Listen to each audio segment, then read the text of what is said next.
오늘 말씀을 가지고 사랑으로 이깁시다, 이런 제목으로 말씀 나누겠습니다.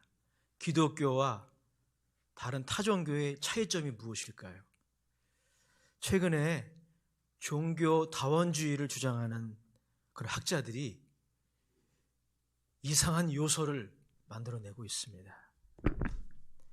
그들에 의하면 모든 종교는 하나라는 거예요. 가령 예를 들어 산 꼭대기에 절대 신이 존재한다면 기독교는 그 절대 신을 하나님이라고 부르는 것이고, 이슬람교에서는 알라신이라고 부르는 것이고, 그리고 불교에서는 석가모니라고 부르는 것이다. 그래서 모든 종교는 결국 하나라고 하는 것입니다. 물론 여러분, 우리가 정말 피해야 할 전쟁이 있어요. 그건 종교 전쟁입니다. 종교 전쟁을 피해야 돼요. 종교 간에 그런 의미에서 대화가 필요합니다.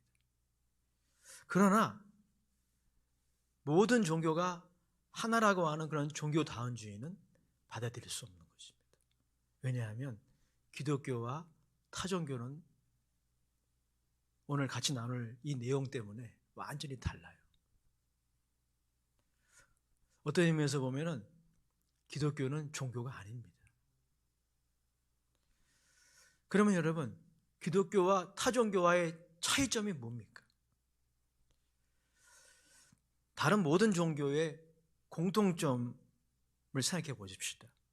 그것은 산 꼭대기에 절대자가 존재한다면 산 아래에 수많은 인생들이 그 절대자를 만족시키기 위해서 혹은 절대자를 예비하기 위해서 산을 오르는 것, 이게 모든 종교의 공통점이에요. 그래서 실제로 타종교에 보면은 거대한 탑을 많이 건축하잖아요. 다 이유가 있는 거예요. 그 종교적인 그 신념이 자리 잡고 있는 겁니다. 하늘에 있는 절대자, 산 꼭대기에 있는 절대자를 향해 산 아래에 있는 사람들이 계속 올라가는 거예요. 그러면 기독교는 왜 타종교와 다릅니까? 기독교는 반대예요. 산 꼭대기에 계신, 아니 하늘 보좌에 앉아 계신 하나님이 직접 내려오신 거예요. 산 아래에 내려온 사건, 그걸 중심으로 한 종교가 기독교예요. 그 사건이 바로 성육신하고 얘기하고, 바로 그날이 성탄절입니다. 왜 그러면 내려오셨을까요? 왜 산 꼭대기에 혹은 하늘 보좌에 계신 하나님께서 산 아래로 내려오셨을까요? 그리고 인간이 되셨을까요? 미국의 유명한 설교자 데이빗 플랫은 그 이유를 이렇게 설명하고 있습니다. 우리에게 직접 사랑한다고 말하기 위해서. 즉 사랑이, 하나님의 사랑, 헬라어로는 아가페라고 그러죠. 그 사랑이 산꼭대기에 있는 하나님이 내려오신 이유인 것입니다. 이런 차원에서 오늘 제가 같이 나누고 싶은 내용은 다음과 같아요. 이 하나님의 사랑의 특징 때문에 성령을 통해서 이 하나님의 사랑이 우리 마음에 부음받으면, 성령님이 하시는 일이 바로 그 일이에요. 이 하나님의 이 사랑의 실체, 이 객관적인 실체를 주관적으로 경험하게 하시고, 그리고 확신하게 하시는 분이 성령님이신데, 우리가 이 하나님의 사랑을 성령을 통해서 알고 믿고 경험하게 되면 그 사랑으로 바랄 수 없는 중에 바라고, 참을 수 없는 중에 참고, 견딜 수 없는 중에 견딜 수 있다는 겁니다. 우리가 산 아래에서 경험하는 여러 가지 시험과 고난들이 있지 않습니까? 그 모든 시험과 고난을 넉넉히 이기는 그 능력이 바로 하나님의 사랑이라는 것입니다. 오늘 본문을 통해서 이 하나님의 사랑을 새삼스럽게 같이 세 가지로 나누기 원합니다. 사도 바울은 사랑장이라고 하는 고린도전서 13장을 통해서 하나님의 사랑의 세 가지 중요한 특징을 우리들에게 증거하고 있습니다. 먼저 여러분 고린도전서 13장 7절 말씀 같이 읽어보겠습니다. 시작. 모든 것을 참으며 모든 것을 믿으며 모든 것을 바라며 모든 것을 견디느니라. 오늘 사도 바울이 말하고 있는 사랑은 우리 인간의 사랑이 아닙니다. 하나님의 사랑입니다. 사도 바울은 고린도전서 13장을 통해서 하나님의 사랑의 특징에 대해서 쭉 나열하고 있는데 오늘 그 중에 한 가지 제가 특별히 개인적으로 굉장히 좋아하고 또 일부러 기억하려고 하는 구절입니다. 오늘 본문을 통해서 하나님의 사랑 세 가지 특징을 같이 나누기 원합니다. 먼저 여러분, 하나님의 사랑은 어떤 사랑입니까? 사랑받을 자격이 없는 사람들을 사랑하는 그런 사랑이에요. 오늘 본문 13장 7절에 보면 서두 부분에 모든 것을 참으며 라고 나와 있습니다. 모든 것을 참는다라고 하는 것은 다른 성경 번역에 의하면 모든 것을 덮는다 이런 의미로도 번역할 수가 또 이해할 수가 있습니다. 즉 여러분, 하나님의 사랑은 모든 것을 덮는, 특별히 사랑받을 자격이 없는 우리의 모습, 우리의 그런 성품들, 우리의 행동들을 다 덮는, 이것이 바로 하나님의 사랑의 첫 번째 특징이라고 하는 것입니다. 로마서 5장 8절에도 사도 바울은 이 하나님의 사랑을 이렇게 우리에게 증거하고 있습니다. 로마서 5장 8절 말씀 같이 확인해 보겠습니다. 읽겠습니다. 시작. 우리가 아직 죄인 되었을 때에 그리스도께서 우리를 위하여 죽으심으로 하나님께서 우리에게 대한 자기의 사랑을 확증하셨느니라. 여러분, 인간의 사랑의 특징이 무엇입니까? 사랑하고 있는 대상의 어떤 매력 때문에, 어떤 조건 때문에 사랑합니다.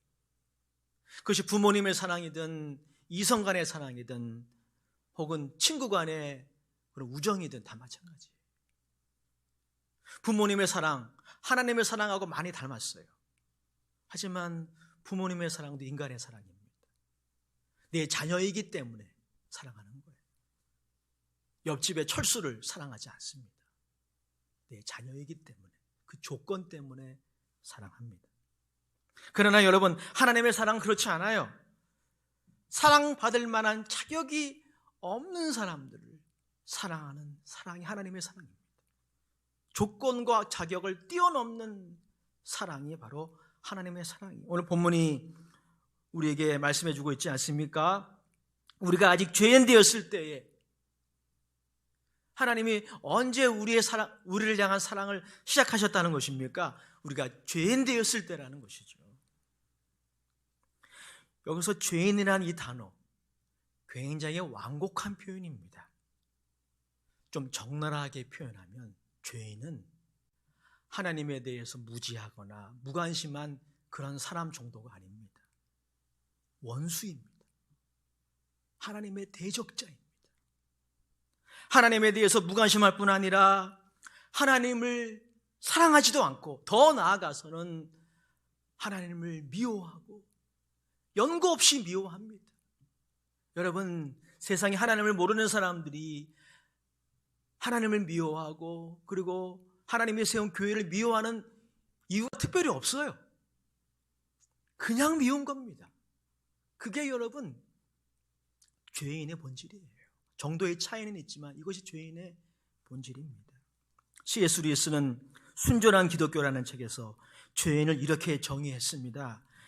손에 연장을 들고 하나님을 때리려고 하는 존재. 이게 죄인의 본질이라는 것입니다.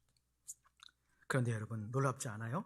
하나님이 언제 우리를 사랑한 것입니까? 우리가 회개하고 하나님의 사랑을 깨닫고 천부의 의지 없어서 손들고 옵니다. 이때가 아니에요. 우리가 죄인 되었을 때, 하나님의 원수가 되었을 때, 우리가 경건치 않을 때, 우리가 연약할 때, 그리스도께서 우리를 위하여 이 땅에 오신 것입니다. 즉 하나님이 직접 오신 거예요.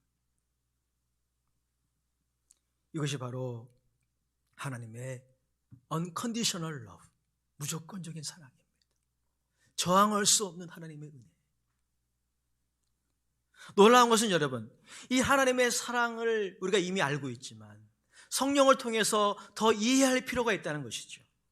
성령을 통해서 이 하나님의 사랑을 더 신뢰할 필요가 있다는 것입니다. 왜냐하면 우리가 이 하나님의 사랑을 수박 겉핥기식으로 피상적으로 이해하면 자신이 하나님께 사랑받을 자격이 있기 때문에 사랑한다고 착각합니다. 특별히 신앙생활을 오래 한 분들 중에서 이런 오류를 많이 범해요. 자신이 꼬박꼬박 11조하고 주일을 성수하고 교회에 착실히 다니기 때문에, 봉사하기 때문에 하나님은 나를 이뻐하시는 거지 라고 착각해요. 그렇지 않아요. 그렇게 자꾸 착각 속에 우리가 빠져 있으니까 다른 사람들의 허물을 못 덮어주는 겁니다. 다른 사람들의 그 못마땅한 모습을 못 견디는 거예요. 그게 여러분 바리새인들의 모습 아니었습니까? 바리새인처럼 11조 꼬박꼬박 하는 사람들 어디 있었습니까? 11조 한다는 것이 문제가 되는 게 아니에요. 그 말을 제가 말씀드리는 것이 아닙니다. 바리새인들의 문제는 자신들의 위치를 모르는 거예요. 자신이 된 것, 하나님의 은혜라는 것을 망각한 것이죠. 그래서 우리는 하나님의 사랑에 대해서 알고 있지만 성령을 통해서 더 이해해야 합니다. 이 사랑을 더 신뢰해야 합니다. 그러면 깨닫게 됩니다. 아, 내가 하나님의 사랑을 받을 자격이 실제로는 없는데 하나님 나를 사랑하셨고 지금도 사랑하시는구나. 믿어지십니까? 이게 믿어지면 다른 사람들의 허물을 덮어주게 되는 거예요. 용납하게 되는 겁니다. 용서하기 힘든 사람 용서하는 거 쉽지 않아요. 하나님도 우격다짐으로 무조건 용서하라 그렇게 하지 않으셔요. 다만 우리에게 필요한 것은 우리가 죄인 되었을 때, 하나님의 대적자였을 때 우리를 위하여 이 땅에 오신 하나님의 사랑을 더 기억하고 묵상할 것을 하나님은 요청하십니다. 그리고 그렇게 하는 순간 모든 종류의 정죄의식으로부터 해방을 얻는 것입니다. 이러한 은혜가 여러분 모두의 있기를 주의 이름으로 축복합니다. 그래서 여러분도 그 하나님의 사랑으로 모든 것을 참는 승리자가 되는 것입니다. 이러한 은혜가 여러분 모두에게 있기를 주의 이름으로 축원합니다. 두 번째, 여러분 본문에 말씀하고 있는 하나님의 사랑의 특징이 무엇입니까? 하나님의 사랑은 끝까지 기다려주는 사랑이에요. 본문 말씀 13장 7절 말씀 다시 한번 읽어보겠습니다. 시작. 모든 것을 참으며 모든 것을 믿으며 모든 것을 바라며 모든 것을 견디느니라. 모든 것을 믿으며 모든 것을 바라며가 사실 하나입니다.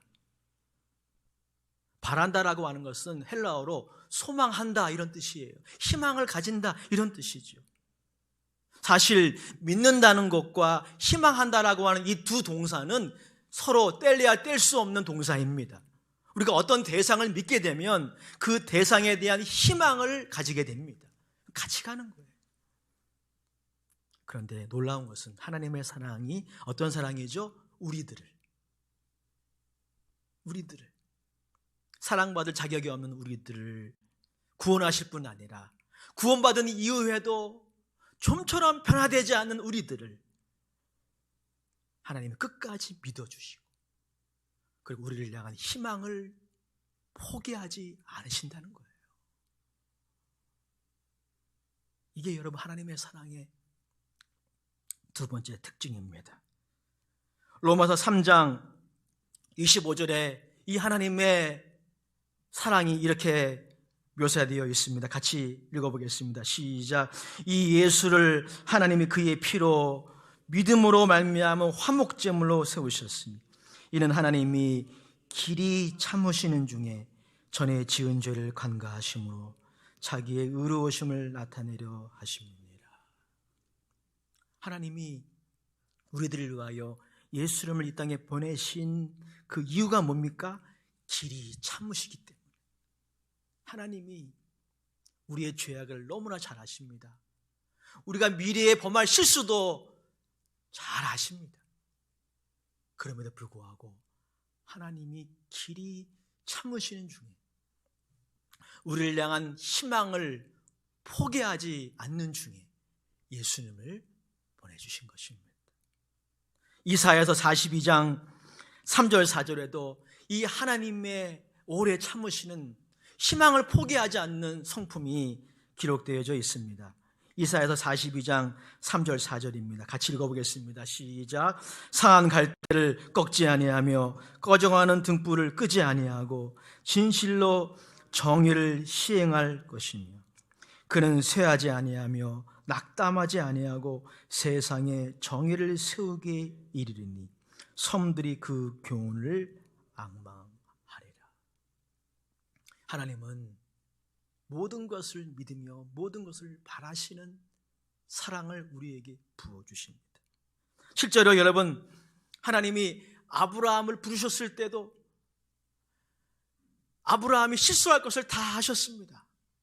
그러나 아브라함을 끝까지 믿어주셨습니다. 그리고 그를 향한 희망을 포기하지 않으셨어요. 그리고 이러한 하나님의 인내는 결실하였습니다. 아브라함이 처음에는 실수도 많이 하고 하나님께 온전히 순종하지 못했지만 나중에 하나님이 아들을 하나님께 드리라고 할 때 단번에 순종하는, 그래서 하나님께 인정받는 사람이 되지 않았습니까? 굉장히 시간이 오래 걸렸어요. 그 기간 동안 하나님이 기다려주신 거예요. 아브라함을 믿어주신 겁니다. 이스라엘은 어떻습니까? 이스라엘의 역사를 보십시오. 흑역사 아닙니까? 그들이 가나안 땅에 들어가서 모세의 당부대로 정말 하나님을 잊어버리지 말고 바알 숭배하지 말고 하나님만을 경배해야 했는데 그렇지 않았어요. 그런데 이스라엘이 이렇게 범죄하고 타락할 것을 하나님이 다 아셨어요. 하지만 이스라엘을 믿어주셨어요. 이스라엘 향한 희망을 하나님이 포기하지 않으셨습니다. 비록 그들이 하나님의 징계로 말미암아 나라를 빼앗기고 뿔뿔이 흩어졌지만은 하나님의 언약대로 70년 만에 포로 생활에서 다 회복시키시고 그리고 그 유다 지파에서 예수 그리스도가 탄생하게 하셨습니다. 하나님의 이 인내 반드시 결실로 이루어집니다. 하나님은 실패하지 않으십니다. 이러한 하나님의 사랑을 우리가 성령을 통해서 이해하고 믿고 신뢰하게 되면 우리도 기다릴 수 있게 됩니다. 제가 캐나다에서 사역할 때 양육했던 청년 이야기가 설교를 준비하면서 떠올랐습니다. 실명을 거론해도 괜찮습니다. 임성우라는 청년이에요. 지금은 토론토에서 결혼을 해서 가정을 이루고 믿음 생활을 잘하고 있다고 들었습니다. 이 친구가 에드몬턴에서 청년부들과 함께 신앙생활을 했는데 어느 날 기도 모임을 하는 가운데 자신의 기도 제목을 나누는 시간이었습니다. 자신의 기도 제목을 나누고 자신의 신앙을 간증하는 그런 시간에 굉장히 감동을 받는 부분을 소개하기를 원합니다. 자신이 하나님께 그렇게 기도를 했대요. 하나님, 왜 이 기도 제목은 이처럼 이렇게 응답이 더딥니까? 그렇게 최근에 어떤 기도 제목을 가지고 기도했다고 합니다. 그러던 중, 그렇게 원망 섞인 기도를 하던 중 하나님의 마음속에 그런 음성을 들려주시더래요. 성우야, 내가 너를 끝까지 기다리고 있어. 이 마음을 주셨다고 합니다.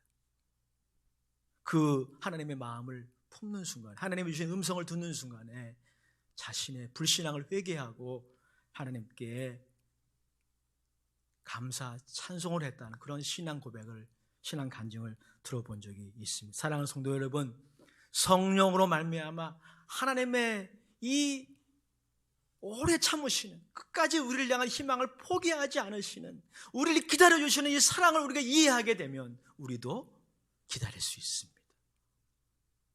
하나님의 때까지 기다리고 기도하고 기대할 수 있습니다. 이러한 은혜가 여러분 모두에게 있기를 주의 이름으로 축원합니다.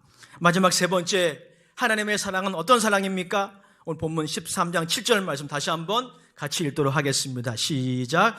모든 것을 참으며 모든 것을 믿으며 모든 것을 바라며 모든 것을 견디느니라. 하나님의 사랑은 모든 것을 견디는 사랑입니다. 즉 견딜 수 없는 그런 고난과 고통을 견디는 사랑, 이게 바로 하나님의 사랑의 세 번째 특징이라고 하는 것입니다. 세상에서 사랑이라는 단어를 사람들이 듣게 되면 떠오르는 이미지가 있습니다. 그것은 어떤 것이죠? 그림으로 표현하자면 봄날 꽃이 만발한 그 오솔길을 산책하면서, 음악을 들으면서 산책하는, 혹은 여행을 하는 그런 그림을 떠올리게 됩니다. 그러나 여러분, 오늘 본문이 말씀하고 있는 사랑을 시각화해서 이미지로 만들면 어떤 이미지가 나올까요? 정반대입니다.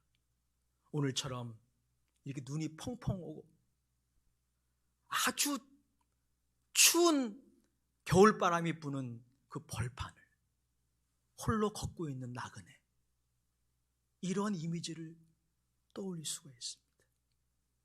무슨 말입니까?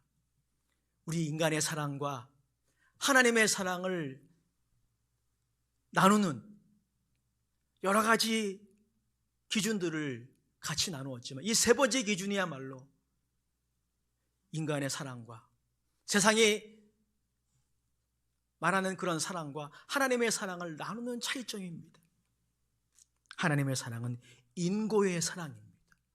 하나님의 사랑은 견디는 사랑입니다. 도저히 견딜 수 없는 고통을 견디는 사랑, 이것이 바로 하나님의 사랑이에요. 무엇이 하나님을 고통스럽게 합니까? 여러분, 하나님의 고통이라는 단어를 들어보신 적이 있으십니까? 신학적으로 이제는 정통 신학의 개념이라고 인정받는 그런 개념이에요. 하나님의 고통, 우리의 불의함이, 우리가 거역하는 말들, 우리의 행동들, 우리의 불순종과 우리의 불신앙이 하나님을 고통스럽게 합니다. 뿐만 아닙니다. 우리가 이 땅에서 산 아래에서 고난과 시험을 경험하면서 그것 때문에 괴로워할 때, 그것 때문에 힘에 겨워할 때 하나님도 고통스러워하십니다. 왜냐하면 사랑하시기 때문입니다. 생각해 보십시오. 부모님과 자녀와의 관계를 생각해 보십시오. 자녀를 사랑하기 때문에 자녀가 몸살에 걸리거나 그리고 병원 신세를 지게 되면 부모님은 같이 고통스러워합니다. 사랑하기 때문이에요. 우리가 산 아래에서 인생을 살아가면서 고난과 시험과 치열하게 싸우면서 괴로워할 때 하나님도 괴로우십니다. 그런데 하나님은 우리의 불의함과 우리의 고난이 주는 하나님의 고통, 그 모든 고통을 견디어내십니다. 그게 바로 하나님의 사랑이에요. 히브리서 12장 2절에 보면, 자막에 나오진 않지만 이렇게 기록하고 있어요. 믿음의 주요 또 온전하게 하시는 인 예수를 바라보자. 그는 그 앞에 있는 기쁨을 위하여 십자가를 참으사 부끄러움을 개의치 아니하시더니 하나님 보좌 우편에 앉으셨느니라. 사랑하는 성도 여러분, 십자가 하나님에게 어울리지 않는 겁니다. 그런데 하나님의 아들이 십자가를 참으셨다 말씀하고 있습니다. 십자가의 육신적인 고통만이 아니라 십자가가 가져오는 부끄러움, 하나님에게 어울리지 않는 겁니다. 하나님이 다 참으신 것입니다. 무엇을 위해 참으신 겁니까? 그 앞에 있는 기쁨을 위하여, 즉 우리의 기쁨을 위하여, 우리의 구원을 위하여 참으신 겁니다. 그래서 하나님의 사랑은 인고의 사랑인 거예요. 하나님의 사랑은 견디는 사랑이에요. 히브리서 12장 3절에도 이렇게 말씀하고 있습니다. 너희가 피곤하여 낙심하지 않기 위하여 죄인들이 이같이 자기에게 거역한 일을 참으신 일을 생각하라. 하나님을 거역하며 내뱉는 우리의 모든 말들, 우리의 모든 행동들, 우리의 교만, 우리의 불의함, 우리의 추악함, 하나님이 다 견뎌내시는 것입니다. 십자가를 참으시고 그리고 우리에게 영원한 생명을 주셨습니다. 할렐루야! 놀라운 것은 성령을 통해서 이 하나님의 사랑을 그저 피상적으로 이해하는 것이 아니라 우리가 좀 더 이해하고 신뢰하고 그리고 경험할 때 우리도 정말 견딜 수 없는 상황을 견딜 수 있게 된다는 것입니다. 이것이 바로 사랑의 능력이에요. 핵폭탄보다도 그 어떠한 전염병보다도 더 강한 능력이 바로 사랑의 능력입니다. 설교를 준비하면서 너튜브라 그러잖아요, 요즘에. 너튜브에 CTS 방송을 보게 되었습니다. 거기에 이어령 교수님의 강연을 제가 들었어요. 근데 굉장히 제가 감동이 되었습니다. 아마 여러분 아실 거예요. 이어령 교수님은 원래 넌 크리스찬이었습니다. 넌 크리스찬 정도가 아니라 무신론자였어요. 한국이 자랑하는 문학자입니다. 석학이에요. 실제로 문화부 장관까지 영입하셨던 분입니다. 그런데 이분이 예수를 믿으신 겁니다. 이분이 강연에서 하나님의 사랑을 이렇게 표현하시더라고요. 하나님의 사랑은 따뜻한 사랑이기도 하지만 하나님의 사랑은 영하 40도의 사랑이라. 참 독특한 표현입니다. 간증을 들어보니까 그 말이 이해가 됩니다. 이분이 예수 믿은 다음에 잘된 게 아무것도 없습니다. 그분의 표현에 의하면. 예수 믿기 이전에는 한국이 자랑하는 문학자로서 사람들의 존경과 칭찬을 받으며 행복하게 살았대요. 근데 예수님을 믿고 난 이후에 그분의 딸이 있어요. 이민아 목사님이라고 아주 귀한 청년 사역자였는데 암으로 돌아가셨어요. 딸을 잃었습니다. 그리고 그의 외손자도 하나님이 부르셨어요. 심지어 자신의 머리에 종양이 생겨서 수술까지 받으셨답니다. 그러니까 예수 믿고 그분의 표현에 의하면 예수 믿고 잘 돼야 되는데 잘 된 게 없어요. 그래서 여러분 이런 하나님이 어디 있냐고 하나님을 저주하고 내가 무슨 죄를 졌길래 하나님이 나에게 이렇게 혹독하게 하시나라고 하나님을 원망하면서 몇 번이고 도망가고 싶으셨답니다. 우리도 그럴 때 있잖아요. 하나님이 사랑입니다 그렇게 찬양하지만 그런 혹독한 겨울을 만나게 되면 하나님의 사랑이 의심되죠. 차라리 하나님이 없다고 셈치고 도망가고 싶지 않아요? 그런데 이분의 표현에 의하면 그런 상황인데도 불구하고 견딜 수 있게 하시는, 그를 붙들어 주시는 그 무언가가 있었다는 거예요. 그게 바로 영하 40도의 하나님의 사랑. 맞습니다, 여러분. 하나님의 사랑은 따뜻한 봄날에 우리가 경험하는 그런 햇빛과 같기도 하지만 하나님의 사랑은 영하 40도의 사랑이기도 해요. 그러나 하나님의 사랑은 그 시련을 견딜 수 있게 하는, 정말 하나님의 낯을 피해서 도망가고 싶지만 도망가지 못하게 우리를 끝까지 붙들어 주시는 그런 사랑 아닙니까?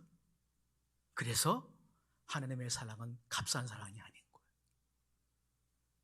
하나님의 사랑은 진짜 사랑입니다. 하나님의 사랑은 우리로 하여금 끝까지 견디게 하는 사랑이에요. 성령을 통해서 기도하는 것은 여러분들이 성령님을 통해서 예수 그리스도를 바라봄으로 이 하나님의 사랑을 수박 겉핥기식으로만 이해하지 말고 이 하나님의 사랑을 좀 더 이해하고 좀 더 신뢰하고 경험함으로 견디시기 바랍니다. 여러분도 정말 견딜 수 없는 예수님이 십자가에 죽으실 때 그 사건을 기억하시는 분들은 예수님이 견디셔야 했던 그런 모욕과 그런 수치 아마 아실 겁니다. 정말 견디기 힘들었을 거예요. 하나님의 아들도 그 상황이 견디기 힘들으셨을 거예요. 그래서 겟세마네 동산에서 그렇게 기도하신 건 아닙니까? 그만큼 자신이 마셔야 할 온 인류의 죄악을 향한 하나님의 진노의 포도주 잔이 하나님의 아들에게도 결코 쉬운 잔이 아니었을 거예요. 그런데 그것을 견디신 거예요. 예수님이 모든 것을 견디시고 승리하신 것입니다. 그러므로 이제 예수님을 구주로 영접하고 이 하나님의 사랑으로 구원받은 하나님의 백성들도 그 하나님의 사랑으로 조금씩 견딜 수 있습니다. 이 코로나19의 상황 한꺼번에 견디라고 제가 말씀드리고 싶지 않아요. 조금씩이라도 이제 견뎌나가시기 바랍니다. 승리하시기 바랍니다. 하나님이 영하 40도를 경험한다 할지라도 그 사랑으로 여러분들을 붙들어 주시리라 확신합니다. 결론입니다. 오늘날 세상은 정말 사랑에 대한 담론이 많아요. 사랑에 대한 노래가 대부분 아닙니까? 하지만 여전히 사람들은 사랑에 목말라 합니다. 하나님의 사랑을 경험해 보지 못해서입니다. 이 하나님의 사랑을 우리에게 보여주시고 우리에게 부어주시고자 예수님이 오셨습니다. 그 예수님을 구주로 영접하고 구원받은 여러분들, 이 하나님의 사랑을 더 누리시기 바랍니다. 더 이해하시기 바랍니다. 더 신뢰하시기 바랍니다. 이 사랑으로 따라합시다. 바랄 수 없는 중에 바라고, 견딜 수 없는 중에 견디고, 참을 수 없는 중에 참자. 더 큰 소리 해보시기 바랍니다. 바랄 수 없는 중에 바라고, 참을 수 없는 중에 참고, 견딜 수 없는 중에 견디자. 기도하겠습니다. 하나님, 코로나19로 인하여 고통받는 시대입니다. 정말 견디기 힘들고 미래에 대한 희망을 가지기가 어려운 시기입니다. 어느 때까지입니까? 어느 때까지입니까? 라고 한탄할 수밖에 없는 이 시대. 오늘 온 인류에게 필요한 것은 하나님의 사랑입니다. 이 사랑을 주시고자 예수님 오셨습니다. 이 예수님을 이 시간 다 구주로 영접하고 이 사랑을 받아 누리게 하옵소서. 우리 이웃에게도 나누어주게 하여 주시옵소서. 예수님의 이름으로 축복하며 기도드립니다. 아멘. 찬송가 416장 새 찬송가